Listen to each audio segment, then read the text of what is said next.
ウサギ班の班長リトチから建築力仕事補修。よ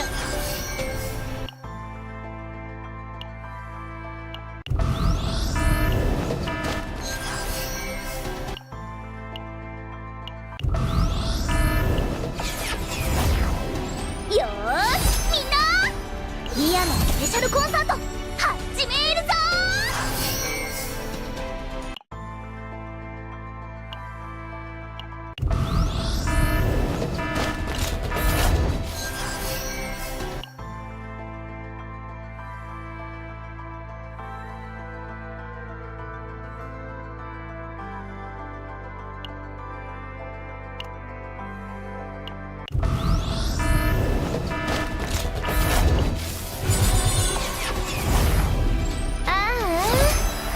うちの出番かな。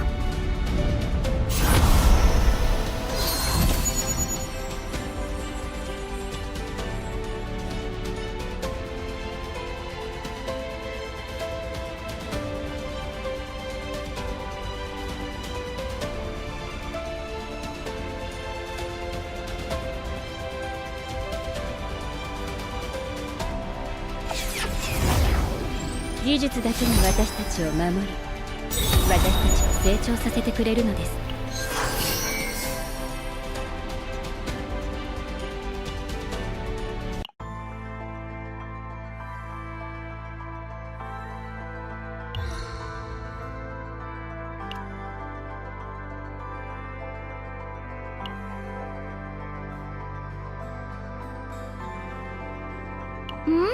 どうしたの？こんなところまで。そんなにうちに会いたか。ここまでしてくれるなんて。さてはうちに何かしてほしいことでもあんのかな？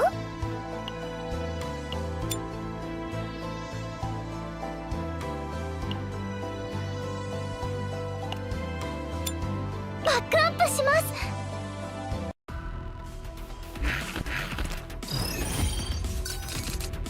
方向ぞ火竜よ燃え上がれ。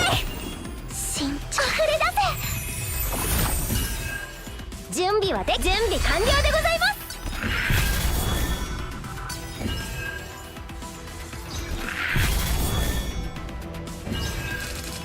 いつでも全力で頑張ります。でっけえ攻撃が来るかもしれねえ。止めていきます。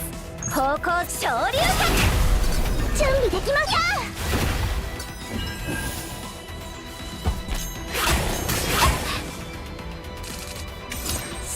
確認します。準備は攻撃と防御は紙一重。準備できます。元気が出ましたか？いつでも OK。 方向ぞそれよ。準備は倒してやりましょ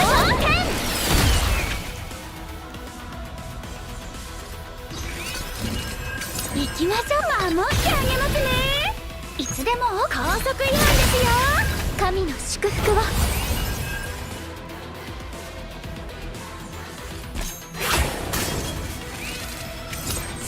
手伝います。方向ぞ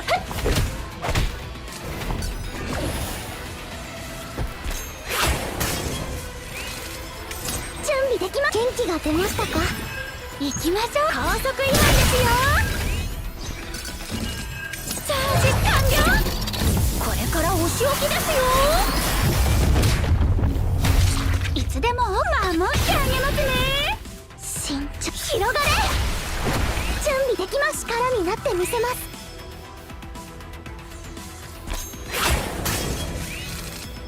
行きます。力をためて行きます。準備は準備完了でございます。行きます。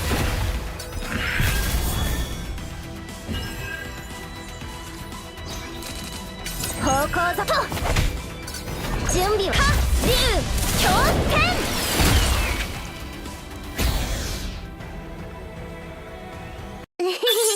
修行者たるもの、この程度は当然でございます。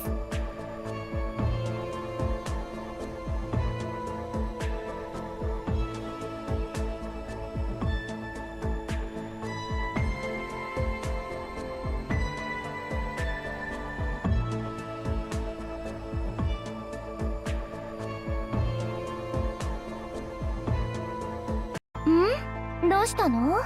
こんなところまでそんなにうちに会いたかった？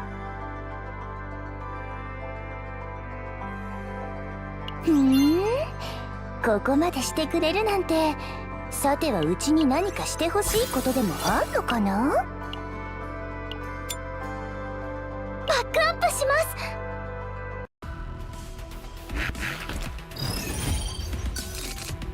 方向ぞ下流よ、燃え上がれ。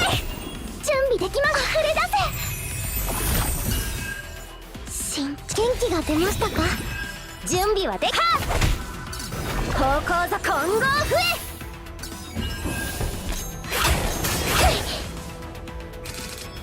いつでも全力で頑張ります。身の安全を入れてください。行きます。力をためて行きます。準備はさっきのあれすげえな。お静かに。広がれ。行きましょ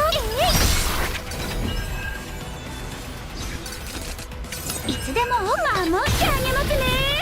準備できます。手伝います。方向ぞ攻撃と防御は紙一重。気をつけて。準備はでき。方向族の武術お見せするでございます。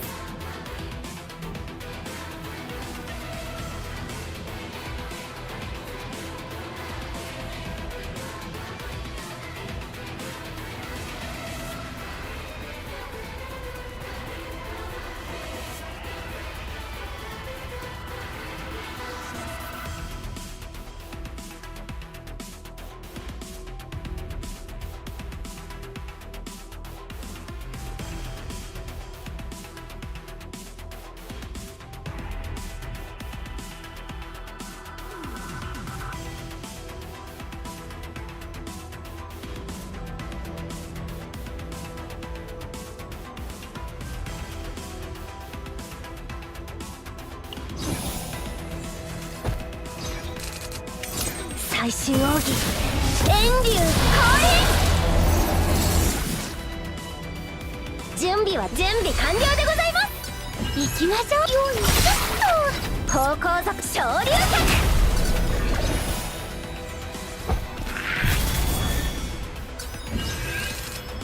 いつでも皆さんお静か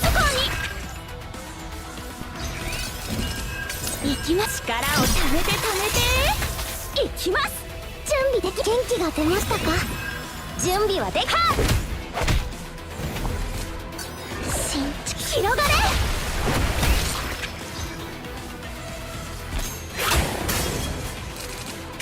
準備できます。手伝います。方向ぞ準備完了でございます。いつでも守ってあげますね。準備はでき。昇竜脚。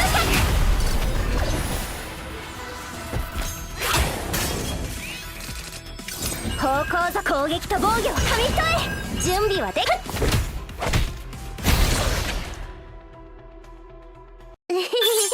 修行者たるもの、この程度は当然でございます。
うしたの？こんなところまで。 New visa policy. What's this? そんなにうちに会いたかった？ Fit. Fit. You're not. Wait. Back to Slovenia.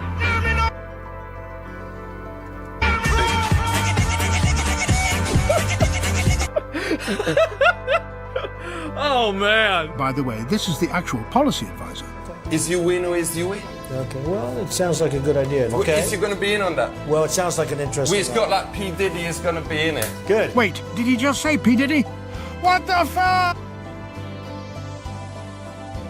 Today we're talking about the 20,000 Epstein files that got released. It's a complicated picture involving a lot of powerful people, but let me just say right up front, this is an ongoing story. There's a lot that's going to be released in the coming days, so just understand we're going to do our best to explain what has been happening, because this story has been full of twists and turns. It starts with the Democrats releasing 3 emails from the Jeffrey Epstein estate. One says that the dog that hasn't barked is Trump. A victim spent hours at my house with him. Another says the victim, Mar-a-Lago, Trump says he asked me to resign. Never a member ever, Jeffrey Epstein. Of course, he knew about the girls as he asked Ghislaine Maxwell to stop. And then the third email is from Michael Wolff talking about Jeffrey Epstein's association with Trump, saying you can hang him in a way that potentially generates a positive benefit for you, or if it looks like he really could win, you could save him generating a debt. Basically implying the idea that Epstein would have some kind of compromising information on Trump. But that was just the start of it, because then after that, the GOP came out swinging and they said Democrats whine about releasing the files, but they only cherry pick when they have them to generate clickbait. You deserve the full truth. And then they released over 20,000 files. Some of it had to do with Trump, some of it didn't. Importantly, 2 of the emails that were in there were some of the ones that the Democrats released, except they were unredacted in the GOP copy. And these lack of redactions are obviously very intentional. So we see first, I want you to realize the dog that hasn't barked is Trump. And then it says, Virginia spent hours at my house with him. Now that name is really important because it's Virginia Giuffre. She was the Prince Andrew accuser, but importantly, she did not accuse Trump, rather saying that he couldn't have been friendlier. This obviously is one of the main reasons the GOP appears to have released this, because in part, they're implying that, hey, if you release this redacted, people are going to speculate who this victim was, thinking that there was something that happened, but actually the person that's in there didn't accuse Trump of something illegal. And so this is sort of the implication here, with the Democrats saying, well, you're unredacting a victim's name. So that's been the battle there. Specifically, the second email, by the way, just further confirms it. It says blank worked at Mar-a-Lago. She was one of the ones that accused Prince Andrew. In the Democrat copy, all of that was redacted because, of course, it gives away the fact that we are talking about, once again, Virginia Giuffre. Also, in these emails released by the Republicans, it says blank worked at Mar-a-Lago. Trump knew of it, came to my house many times. He never got a massage. That's straight from Jeffrey Epstein clearing him of a massage, which obviously is the one person you most don't want to get a massage from. So honestly, that is good for him, which is obviously why they released it. Begging the question why they didn't release it sooner. Maybe it's because they didn't want people to know that Trump knew about the girls. Now, one thing I want to talk about is the fact that Epstein is saying, hey, look, Trump publicly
said that it was me that he asked to stop, but actually it was Ghislaine that he asked to stop. And my question here is, if it is Maxwell that was the one who poached Virginia Giuffre from Mar-a-Lago and then trafficked her, then why is she getting so much special treatment?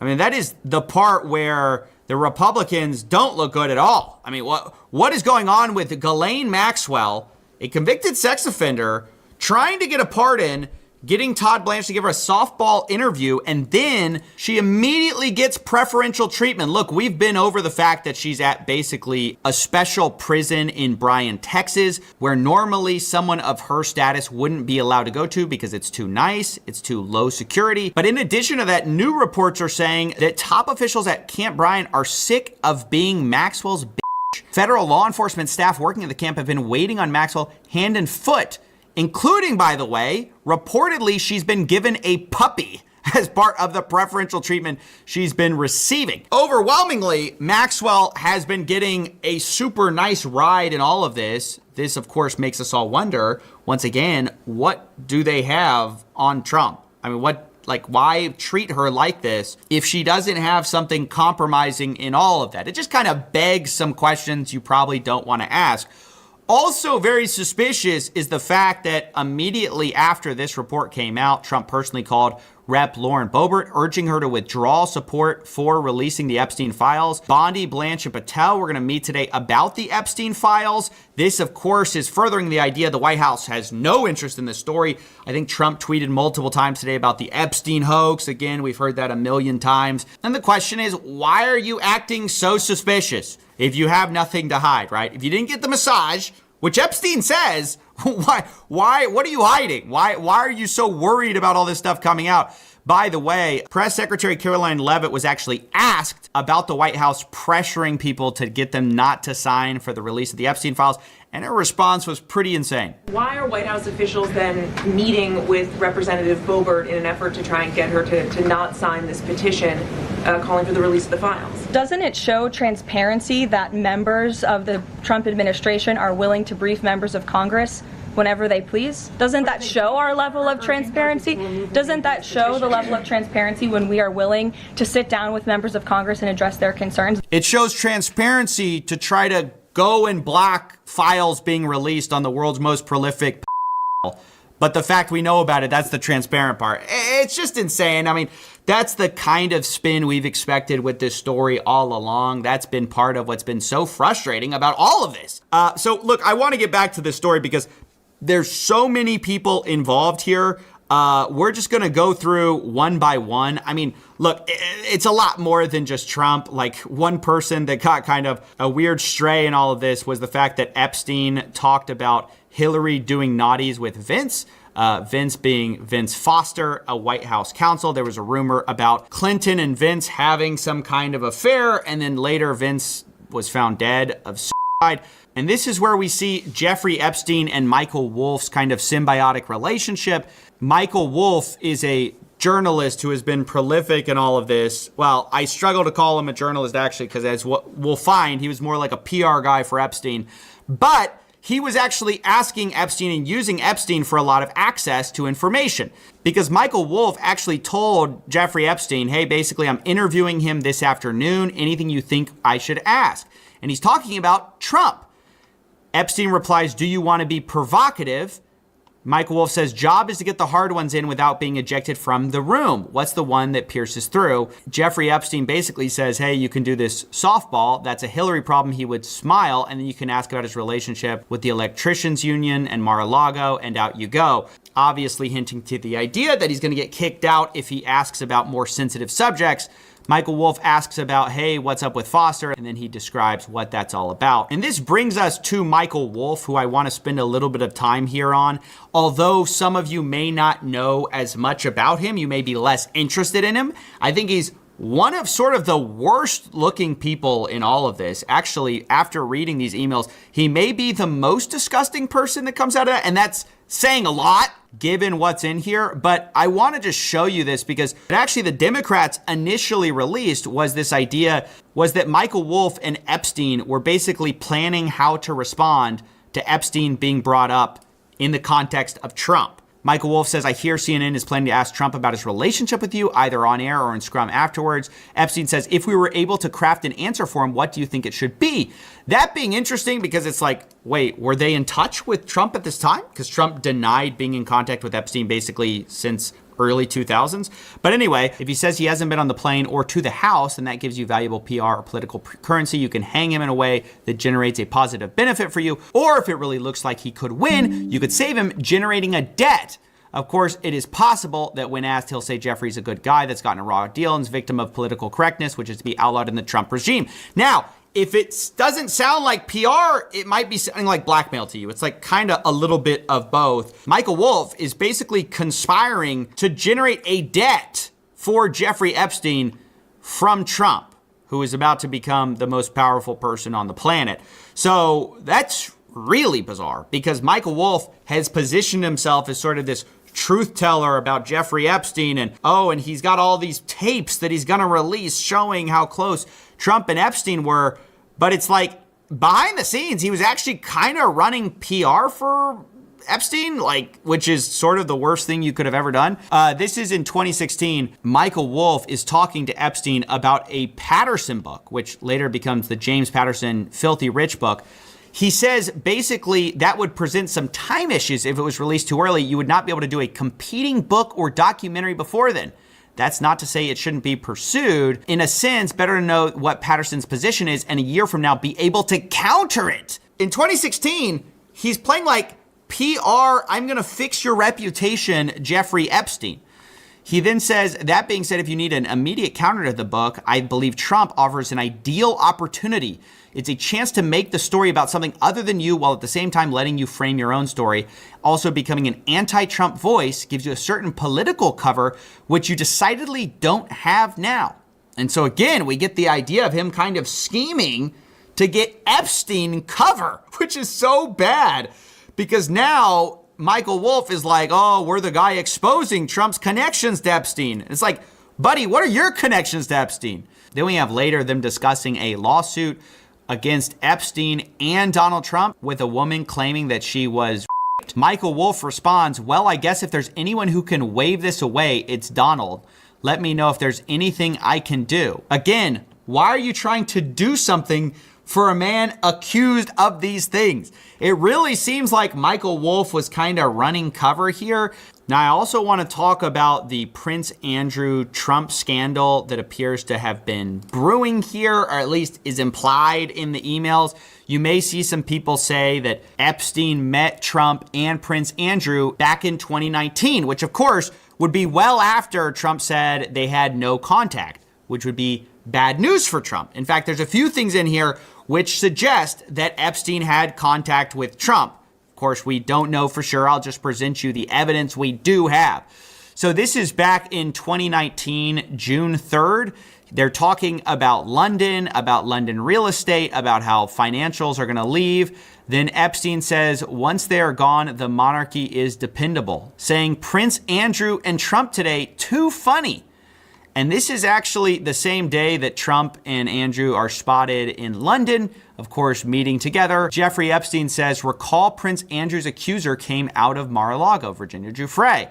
Then we have a sender that's blacked out, but I think there's strong evidence that it's Steve Bannon, by the way, just to give you some context. They say, can't believe nobody is making you the connective tissue. So the connective tissue between these two being Epstein. And then Epstein replies, F&B only. Now later, Jeffrey Epstein says, report from London. Donald now thinks he's king. Ivanka a princess. He doesn't need advisors. Bannon says, yep, London trip not good. He had a gleam in his eye. Of course, this hinting at the idea that Epstein was there. If he got a report from London, if he's talking about Prince Andrew and Trump, or that's how people are coming to that conclusion at least. And then we have the thread that makes us know this is Steve Bannon, which is he gives a link where it says Steve Bannon believes Trump obstructed justice. Michael Wolff says, he says BBC crushed him. He should give it up. The book is going to be a stiff. I don't know if he senses that. Epstein replies, unfortunately, I do know his comments have encouraged some to look to you for answers. This all being about an article about Steve Bannon, obviously. And then Steve Bannon says, Burke says, I have zero to worry about. Now, if you don't know who Burke is, he's a lawyer who previously defended Steve Bannon. Epstein then replies, good but unnecessary. Should I call Mike? Michael Wolff. Bannon says, what are you going to say to him? He's a wild animal caught in a trap. Epstein says, catch his breath. Bannon says, tell him to lay off me. It's both not working and not helping. Okay. Done. Again, this is all in the context of Michael Wolff talking about. All right, so Valve announced rendering. If you're unfamiliar with it, it's when it uses eye trackers in VR headsets to adjust the processing power in VR systems to sharpen only the area that your eyes are focused on. That process or that technique is used in a lot of proper VR systems. The PlayStation VR does it, Apple Vision Pro does it, MetaQuest Pro does it. There's a lot of it's just a very efficient way to use that processing power to make sure that you're only rendering what you're actually focusing on, to make that thing that you're looking at as clear as possible. Okay, the same idea, but slightly different when it comes to foveated streaming. This is Valve's new thing. As you look around, Get back! Get back! Get back! You're tasing. Don't paint hard. Joel, get back. Tase me all day. I love pain. Get down on the ground. Put your hands behind your back. Negative. I had these things deployments. 2.5 years in Afghanistan, Iraq. I can't cross my legs because my hips are blown out. You're not gonna fight me. You stupid. You stupid. Joel, stop. Stop it, Joel. You're stupid. Stop it, Joel. I trained all this shit you're doing. Yo. I built the program. Yo. Get back. Get back. Get back. Get back. Get back. You're tasing. Don't paint hard. Joel, get back. Tase me all day. I love pain. Get down on the ground. Put your hands behind your back. Negative.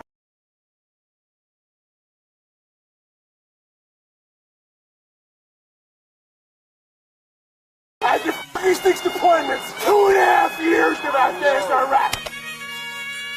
I can't cross my legs because my hips are blown out. You're not gonna fight me. You stupid. You stupid. Joel, stop.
I don't know. I say I'm comedian. I know you're really there. I know.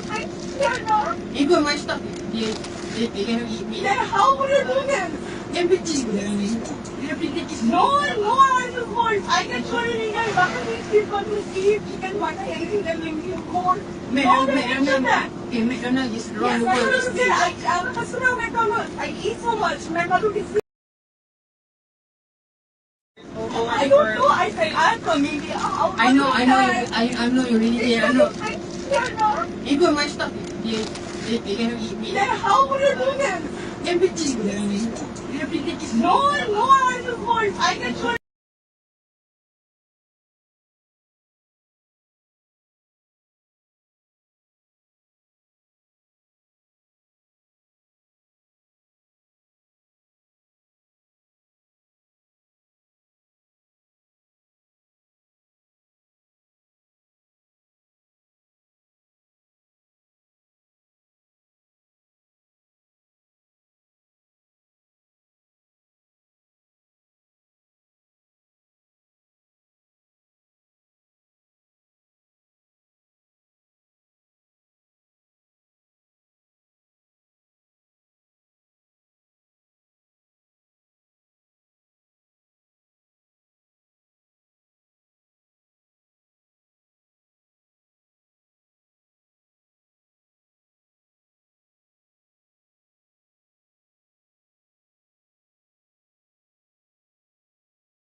All right, so Valve announced some very cool hardware